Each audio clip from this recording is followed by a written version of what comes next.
Studio दं आं जोंग्रें नार्जारी हरनि समाव खाबु लानानै सिनाय मोनै दुथां सिखावा जायनारि दखाननि गंथाम दखानदारनिफ्राय 5 लाखनिबो बांसिन मुवा बेसाद खावना लांदों।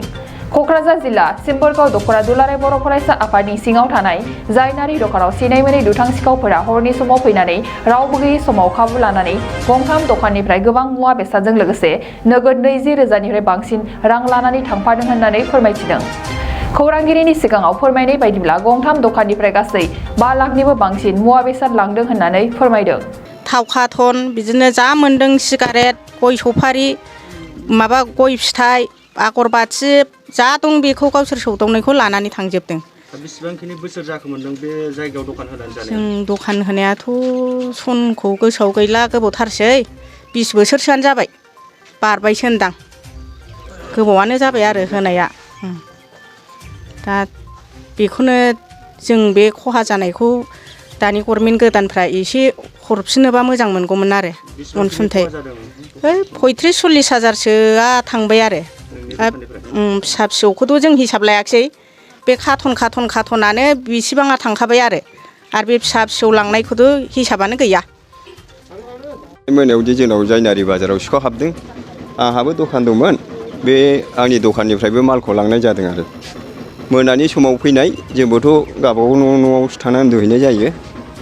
जेलाना अखानायो अब्लासो जेनेबा फुङाव फैग्रा अमा फायखारिफोर सोरबा साहा दखानफोर बिसोर फन हरनानै खबर हरनानैसो जों नुफैदों। नुफैनाय लोगो लोगो जों दखान सिङाव हाबनानै नायबाय मा गोमामारदों माराखै। बेवहाय आंनि दखाननिफ्रायबो बिसोर बांसिन नोजोर बोदों खोमा थाव कार्टन बायदिसिना आंनिफ्रायबो थाव कार्टना मथा मथि 12-13थासो गोमादों आरो ओमफ्राय आङो ओरैनो माखासे हार्डवेरनि इलेक्ट्रिकेल बे मटर फानफायो नालाय बेवहाय मटरा 7 खान दंमोन दै मटर बेखौबो लांबाय। ओमफ्राय कुकार दंमोन हकिन्स कम्पानिनि दस्रा कम्पानिखौ लाङाखै बिसोरबो हकिन्स कम्पानिखौल' गंब्रै लानानै थांदों आरो बेखिनि आरो। माबायदि प्रटेकसन खालामनानै नोंथाङा दखानखौ होनोसै? ओरैनोथ' आङो लकेल हिसाबै प्रटेकसना ओरैनो दखानाव फैबाल' नोजोर बोनानै थायो। ओमफ्राय जोङोथ' मोनानाय लोगो लोगो गावबागाव न'आवसो थाङो नालाय बेवहाय प्रटेकसनखौ जोङो मोनानायखौ हाया। सानावबा जों नोजोर बोनानै ओरैनो गावबागाव दखानखौ नोजोर होनानै दखानखौ होनाय जायो आरो। बेसेबांखिनि खहा जादों? हिसाबावथ' हिसाब खालामोबा आंनाव दा 65-70नि बिदि थांगोन आरो। मालफोर गोमानाया आजां जाहैबाय आरो बेनि उनाव जोङो बांद्राय गोमायाखै बादि मोन्दोंमोन। अनेकथा कार्टन कुटन थायो थाव कार्टनानो गैयाबाबो आधा ट्राकसो दंमोन आरो अनेकथा फिसा फिसौ माल दङ। दखाननि खोथा दखान गिदिरनि खोथा आरो साबिफ्रा गिदिरमोन बाहाय माजों हास'खो हानाय दाग दंजोबो आरो साबिफ्राबो फिसा नङामोन। आरो बेयो उलुमानाव ओजों गामिफ्राव माखासेयाव सावरि बादालियावसो जौ लोंनाय दंमोन नामा बे खाथियाव 10था उन्दुदोंनो बिसोर 11था नङाबा 12थायाव सन्देह लादों आरो रायजो राजाफ्रा। बे समाव सैमाबो सोंदों नामा दखानाव सैमा दं नालाय बेवहाय एसे जोङो सन्देह लालायदों आरो बे टाइमाव। सोरनिबा सायाव सन्देह दं नामा दासिम? बाहाय जोंनि लकेलखौ जोङो सानाखै मानो होनबा मटर दा गिदिर दङमोन बे दखान गुदियाव एसे हाद्रि हाला दंमोन नालाय जों बे एरियायाव रावखौ सन्देह लानाय जायाखै आरो बेबायदि गिदिरथार खावग्रा मालाबाबो बुजिखायाखैमोन। ओरैनो फिसा गासै गंथाम जाबाय नामा ना गंथाम गिदिराव हाबदों फिसा फिसायाव हाबनाय जायाखै हास'जोबदों गासिखौबो 100 ब्लेडजों।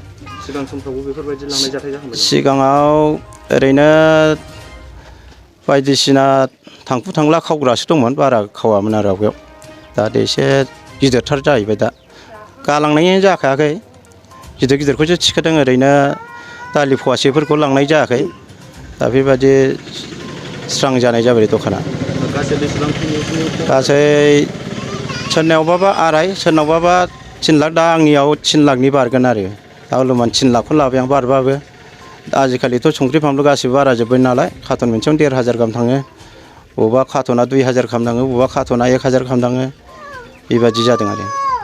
नोंथांमोननि जे जायगानि दखाननि मुङा मा? 3 नं जायनारि 2 नं जायनारि बिदिनो खाथि ज' जालायो नालाय दा ओरैबो 2 नं जायनारि दं 3 नं जायनारि दं आरो। नोंथांमोननि बाजाराव जे मोनसे कमिटि थायो बे कमिटि दंना गैया? कमिटि गाइड खालामो? गाइडआ बिदिनो मोजांखौनो खालामो ओमफ्राय सोरनि खोथाखौ सोर मा बुंनो जेनेबा सोरबाफोर दखानाव थाबाबो बिदिनो उफुद्रुग जायो एखमबा बबेबा जायगानि थांखु थांला बिलाङो माबा बिलाङो गय बिलाङो उन्दुबाबो उफुद्रुग जायो आरो बिनि थाखायनो जों उन्दुनो हायाखै बेहाय जोङो बोथोरफ्रा बाल्दा जाबाय सोरना सोर बुलांबाय जानो गिनानै गाव न'आव थाहैनाय जायो आरो गोरा गोरा साबजि मारिनानै नोंथांमोननि एरियानि जे पुलिस थानाफोराव इनफरमेसन खोन्थाहराखै जों दा होथ'वाखै दा मा खालामनो बिसोर मा खालामा बिदिनो सोंले सोंलासो सोंबाय थागोन होननानै बेबायदिनि थाखाय थानाय जादों आरो मा सानो दा साननाया जोङो पुलिस केसखौबो जोङो होलाबादिसो मोनबाय माने होबाबो बिदिनो होआबा बिदिनोसो सानलायलांबाय आरो दा बिदिनो लसफोरनिखौ दानि गभर्नमेन्टफ्रा एसे अननानै अनसुंथाइफोर मोनोबा जों मोजां मोनगोन आरो बे जिनिसखौ जानानै थांनाय दुखुनांथाव जाथाय जादों थारमाने बे जाहैबाय सिगांनिफ्रायनो जेन'बा गोरिबनिफ्रायसो थाइसे थाइनै खामायनानै न'खर सालायलांनायसोमोन नालाय माने बे खावजाग्राफ्रा जोबोद दुखु गोनां जादों आरो बिनि सायाव अनोब्ला आरो बेखौ संदाननाया गाहाम आरो जाहाथे इयुनाव बेफोरबायदि गाज्रि जाथाय जाया जाहाथे बेफोरबायदि सिखाव दाखायत माने उजिफिननो हाया बेफोरखौ थाबैनो संदाननाया जोंनि थाखाय मोजां आरो बेखौ जोंबो हागौमानि बाजार कमिटिनिफ्राय जों बेखौ स्रोरै सुलु लाबाय थानाय जागोन एसेनोसै The Wild Tiger Resort in Manas has been opened for you. You can get many facilities in this resort like luxury accommodation, individual cottage, multi-cuisine restaurant, gypsy safari, elephant safari, river rafting, picnic facility, etc.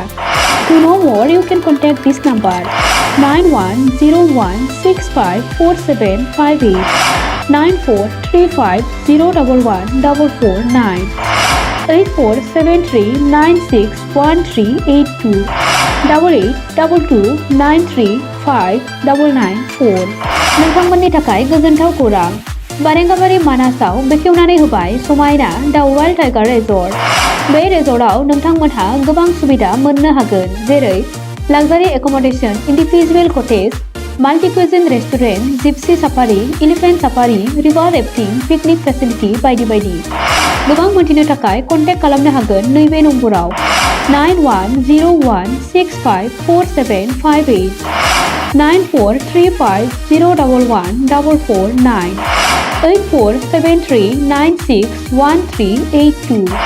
8822935994 Kokrajhar गोजोननि नोगोर तितागुरि part 2 opposite NRL petrol पाम्पआव Rishi Kumar मोसाहारिनि फ्ल'रिस्ट nursery बे नार्सारियाव बायदि रोखोमनि समायना बिबारफोरखौ फालांगि महरै खम बेसेनावनो नोंथांमोनहा मोननो हायो ऋषि कुमार मोसाहारिनि फ्ल'रिस्ट नार्सारियाव गासैबो रोखोमनि बिबार गायनायाव गोनांथि जानाय आगजुखौ गोरलैयैनो मोननो हायो बेसेन लायाबालासिनो न'सिम दैथायहरनायनिबो खाबु दङ लोगोसे फरायसा आरो लाइमोनफोरखौबो बेवहाय सोलोंथाइ होनाय जायो गोबां मिथिनो थाखाय कन्टेक्ट खालामनो हागोन नैबे नम्बराव 6003099192 ऋषि कुमार मोसाहारिनि फ्ल'रिस्ट नार्सारियाव एक्टिभिटिज बायदियै produce and sell all kinds of horticultural planting materials and gardening design impart training to all students and educated unemployment youths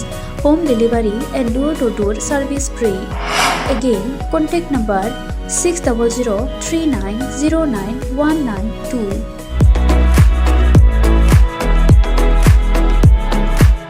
नोंथांमोननि थाखाय बेखेवबाय गियाथि गाउन बान्सबारि रेन्ज मानास नेशनेल पार्कआव समायना दावराइ जंगल रिजर्ट बे रिजर्टआव नोंथांमोना jeep ride elephant ride tea tower river rafting village visits फ्रिबेलि इथनिक फुड माल्टी कुजिन बायदि बायदि सुबिदा थागोन बुकिं खालामनो आरो गोबां मिथिनो थाखाय फन खालामनो हागोन 6900226214 9954961665 8638360282 9859161912 दावराइ जंगल रिजर्ट मानास नेशनेल पार्क गियाथि गाउन